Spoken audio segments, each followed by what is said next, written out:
যে একা হয়ে গেলাম মা, সারা পৃথিবীতে আমি যে একা হয়ে গেলাম। মা কি চায় তার সন্তানকে একলা ফেলে চলে যেতে? চাই না বাবা, নিয়তির টানে তবু তো যেতে বাধ্য। কিন্তু কোথায় যাচ্ছ মা? তুই কোথায় যাচ্ছ? আমার খাবার বিরতি শেষ হয়ে গেছে বাবা, আমি আবার আসবো। তুই শুধু কষ্ট করে তুলসীতলায় প্রদীপটা জ্বালাস আর আমার গোপালকে দিল খেতে দিস। এই সব পুরুষের পিঠেটাকে রক্ষে করি আর তো কেউ নেই, সবই যদি তোর দায়িত্ব।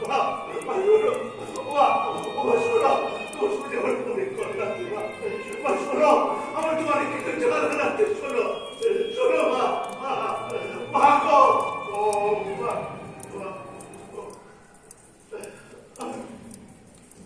আমার মা চলে গেল, চলে গেল,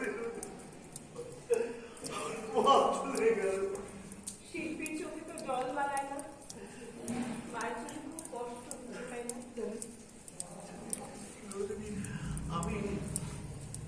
আমি আমার মায়ের ছোটবেলার ছবিটা না খুব খুব যত্ন করে সুন্দর করে এঁকে রেখেছি। তারপরে ছবিটা বিবর্ণতার রং চলো ছবি আমি আঁকি।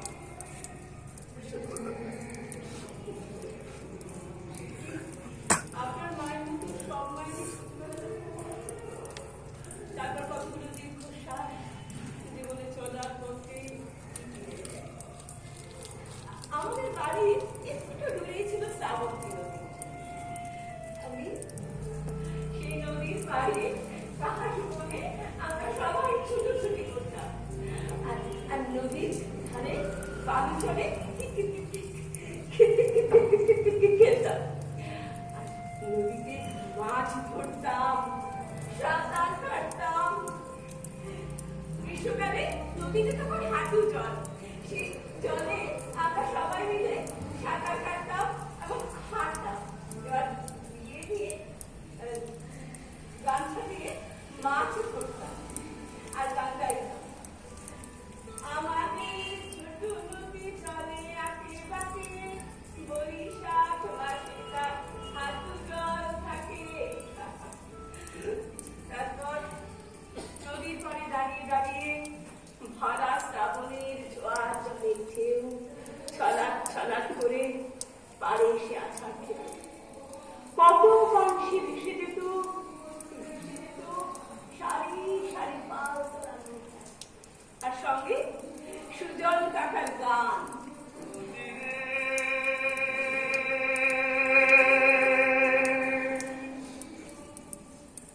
একটি কথা শুধাই শুধু তোমারে, ও নদীরে, একটি কথা শুধাই শুধু তোমারে।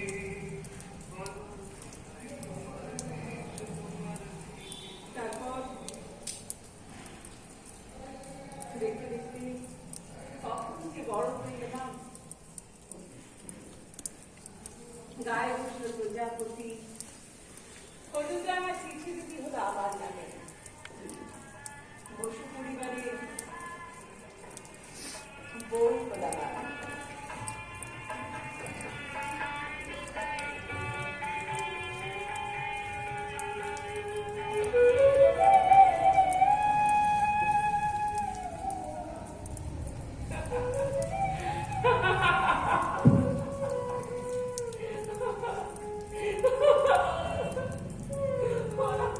ওরা আমাকে ফোন করেছে শিল্পী, তিলে তিলে ফোন করেছে। আমার ইচ্ছে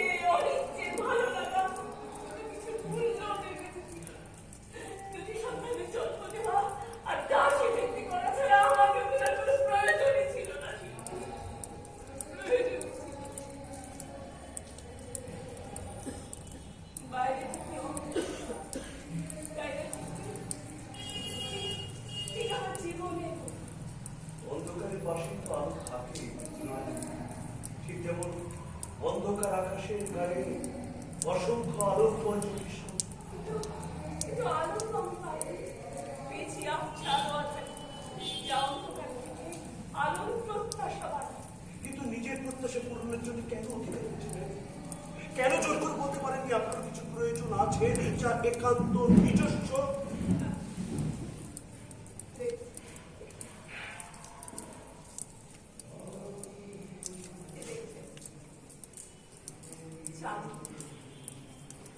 চাবুক দিয়ে ওরা আমার মুখ বন্ধ করেছে।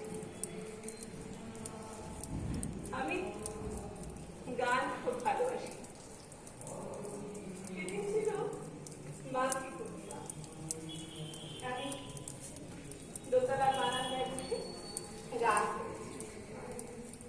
আমার মুক্তি আলোয় আলোয় এই আকাশে। ও পাশের ঘরে বসে জমি জমা সংক্রান্ত কাগজপত্র নিয়ে ব্যস্ত। আমার গান শুনে আমার দিকে আমাকে ভীষণভাবে আমার দিকে তাকিয়ে থাকে। আমি গাইতে লাগলাম, আমার মুক্তি আলোয় আলো। গানটা বন্ধ করো। তুমি বললাম বুঝতে পারো নি? গানটা বন্ধ করো। কেন? তুমি জানো না আমাদের বংশের মেয়েরা বউরা কেউ গান গাইতে পারে না, তাদের গাইবার কোনো অধিকার নেই। কেন? এটা আমাদের বংশের রেওয়াজ। আমি বলছি তুমি গান গাইবে না। এদিকে এসো, বলো। ওই দেখো, ওই হচ্ছে বাইমহল। ওইখানে গাইছিরা আসতো, তারা গাইতো বা নাচতো, ওটা ওদের জন্য, তোমার জন্য নয়। কিন্তু এখন তো এসব কিছু নেই। বাহ, এখন কিছু নেই মানে? বাপ ঠাকুরদার আমলের নিয়মটা তো আছে, সেটা তো আর শেষ হয়ে যায়। তুমি তো আমার জানতে আমি গান গাইছি, গান গাই, গান ভালোবাসি। কই তখন তো কিছু বলনি। হ্যাঁ, তখন বলিনি, কারণ তখন বলবার মতো কোনো অধিকার ছিল না, তাই। বাহ, বিয়ের পর তোমার অধিকার চলে যায়। হ্যাঁ, ঠিক তাই, ঠিক তাই। আমার ইচ্ছে, অনিচ্ছে, ভালো লাগা সবকিছুই কি তুমি? সময়ের পরিবর্তনের সঙ্গে সঙ্গে মানুষের ইচ্ছা, অনিচ্ছা, স্বভাব সবকিছুর পরিবর্তন হয়, করতে হয়। আমি তোমাকে বলে দিচ্ছি, আজকের পর থেকে এই বাড়িটার কোনো দিনের জন্য তুমি গান গাইবে না। আলবাত গাইব। তুমি তোমার পুরনো ধ্যান ধারণা নিয়ে থাকতে পারো, আমি থাকবো না। আমি রেয়াজ করবো, গান গাইবো। কি বললে তুমি? আমার দিকে তাকাও। ভুলে যেও না, তুমি পশু পরিবারের বউ। তুমিও ভুলে যেও না, আমি কোনো হার হাওয়াতে ঘর থেকে আসিনি। তোমাদের মতো আমাদের আভিজাত্য নাও থাকতে পারে, কিন্তু আমাদের কৃষ্টি আছে, সংস্কৃতি আছে। কৃষ্টি, সংস্কৃতি। তুমি বোধহয় দক্ষিণের ঘরটা এখনো ঢোকনি কোনোদিন। ঢুকলে দেখতে পেতে ওই ঘরের দেওয়ালে একটা বন্দুক টাঙানো আছে। আমি প্রতি বছর সেই বন্দুকটা রিনিউ করি। আর চাবুক দুটো কিন্তু এখনো নষ্ট হয়ে যায়নি ওরা। ওই চাবুকগুলো তোমার বাপ ঠাকুরদা ওই গরিব মানুষগুলোকে ভয় দেখাবার জন্য বসেছে। ওগুলো না দেবে না। আর শোনো, তুমি একটু আগে বলছিলে না সময়ের সঙ্গে সঙ্গে মানুষ পাল্টায়, ভাবনাও যে পাল্টায় সে বোধগুলো তোমাদের এখনো হয়নি। এত দূর স্পর্ধা তোমার। তোমার স্পর্ধা কিন্তু দিন দিন আমার সহ্যের সীমা ছাড়িয়ে যাচ্ছে। চিৎকার করো না, বসু পরিবারের ঐতিহ্যে আঘাত লাগে। দাঁড়াও, তোমার কি ব্যবস্থা করতে হয় আমি দেখছি। অপেক্ষা করো। আমার চাবুকটা কোথায়? আমার চাবুকটা বের কর। আমার মুক্তি আলোয় আলো। চাবুক! আমার মুক্তি আলোয় চাবুক! এই আকাশে চাবুক! আমার চাবুক!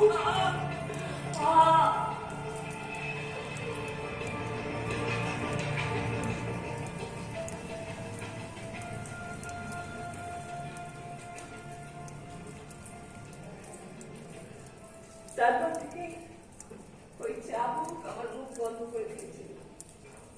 আমি আর কোনোদিন গান গাইনি।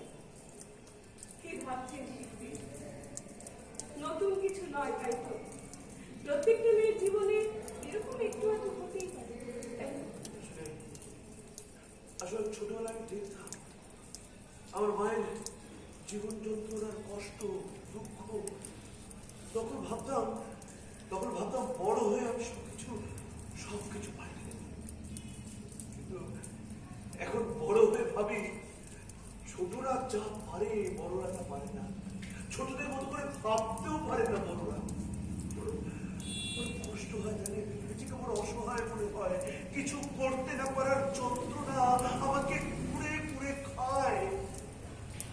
চলি শিল্পী, কি দেখছেন আমাকে? আমার হারানো দিনের আরেক যন্ত্রণা নেই। আমার মনের দুয়ারে আসা আরেকটা ঠিকানা। এইরকম ভাবে সে আমাকে শিল্পী বলে ডাকতে পারে। আমার একদিন নিজের সুখের প্রয়োজনে এই দিনহীন শিল্পীকে ফেলে রেখে একটাই চলে গেল। আমি বড্ড একা, নিঃসঙ্গ। না, আপনাকে দেরি করবো না। তো একটা অনুরোধ, আপনি প্রতিদিন একবার করে আমার কাছে আসতেন এইভাবে। কেন? আমার বলি আসবেন তো? আমি আপনাকে ছবি আমার মনে একান্ত মনে বহনে আপনার ছবি। আপনি হলে আমাকে শিল্পী বলেই রাখবেন। কিন্তু আমি যে মেয়েটা। না, তুমি আমার অমৃতা, তুমি আমার অমৃতা।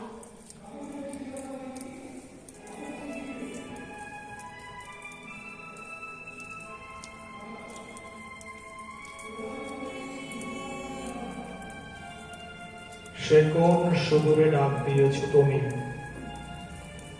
হে উদাসিনী? দিগন্ত পার হতে শুনি জীবনের আবাহ। পথে এসো হে আমরা, আলিপন সাজানো শূন্য কুটিরে আমার দীপশিখাটি জ্বালাই প্রাণের প্রদীপ। অন্ধকারে এক বিবর্ণ জীবন আমি,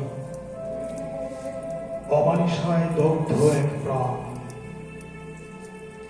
কোথা হতে তুমি এলে হে দরদিনী? কোন সে প্রতীক্ষার অবসন্ন আমি? হে অগান্তিকা, হে অনাবিলা, ভাঙো শৃঙ্খল বন্ধন, ভাঙো প্রতীক্ষার অবসান। মুছে যাক ধরিত্রীর মলিনতা। এসো হেম, এসো প্রেম, এসো স্বপন চাইনি।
বড় হয়ে গেল আর তুমি এখন যাবে কে? ও তা এতক্ষণ ডাকুন কেনা? যাও যাও যাও, তুমি তো চায়ের জন্য বসে দাও, আমি একটু ফ্রেশ হয়ে আসি। যাও, যাও। হ্যাঁ তাই করি। ও দরকার দরকার এই ছবিটা আমার শোয়ার ঘরে দেয়ালে টাঙিয়ে দিবা। কি বলছো? পরের বইয়ের ছবি তোমার ঘরে থাকবে? বেশ বাবু এলো, ওটা আমি ওনাকে দেবো না ছবি। পাটনাটি করবে, পাটনাটি মনোবেশ বাবু আসবে, ছবিটা দেবে, টাকাটা দেবে। ওটা আমি বিক্রি করবো না চটকা। করছো দাদা বাবু, বড় লোক মানুষ খুশি হয়ে ভালো টাকাই দেবে, আর সেই টাকা দিয়ে ভালো একটা মিস্ত্রি থেকে ছাপটা সারিয়ে দাও তো। বৃষ্টি হলে তো সব চড়ই ঘরেতেই পথ। চটকা চটকা জীবনের হাটে নিত্যই চলে কেনা বেচা, কিন্তু দিনের শেষে এমন কিছু কিছু জিনিস থেকে যায় যা কেনাও যায় না, বেচাও যায় না। আমি অত শত বুঝিনি বাবু, মনোবেশ বাবু আসবে, ছবিটা দেবে, টাকাটা বুঝবে। সেদিন গাড়িতে কিন্তু আমার বাবা মায়ের সঙ্গে তোমার মেয়ে মৃত্যু ছিল চলতা, তোমরা একমাত্র মেয়ে। ডাক্তারবাবু, হ্যাঁ চলতা। দরকার এই ছবিটার হাসিটুকু দেখিয়ে প্রণবেশ বাবু তার অহং বাড়াবে, তার ভবিষ্যৎ প্রজন্ম দেখাবে তার বউ কত সুন্দর ছিল। দরকার দরকার ও এই ছবিটা তোমার কাছে থাকে, তাহলে তোমার মৃত্যুকে পাবে বলো, তোমার মেয়েকে পাবে কাছে বলো। ডাক্তারবাবু, দরকার দরকার ওই দেখো চরকা, শিমুল ডালে কেমন লাল সূর্যটা উঁকি মারছে। দরকার দেখো দেখো, ঠিক যেন ওই ছবির কপালে আঁকা লাল টিপ। ওটা ওটা আমি পড়িয়েছি চরকা, ওটা ওর নতুন জীবনের টিপ, নতুন সূর্যের টিপ, ওটা ওটা আমি পড়েছি। আমি অত শত বুঝিনি বাবু, কতক্ষণ আমার মৃত্যু, ও আজ থেকে আমার ঘরেই থাকবে, আমার কাছেই থাকবে। ঠিক বলেছো, ঠিক বলেছো চরকা, ঠিক বলেছো। চরকা চরকা দেখো, ওর মনে আমার কোনো কিছু হবে না, আর কোনো হাসতে না, দেখো ওরা হাসবে হাসবে, প্রাণ খুলে হাসবে। ঠিক সকালে উঠে ওই রোদ খুলে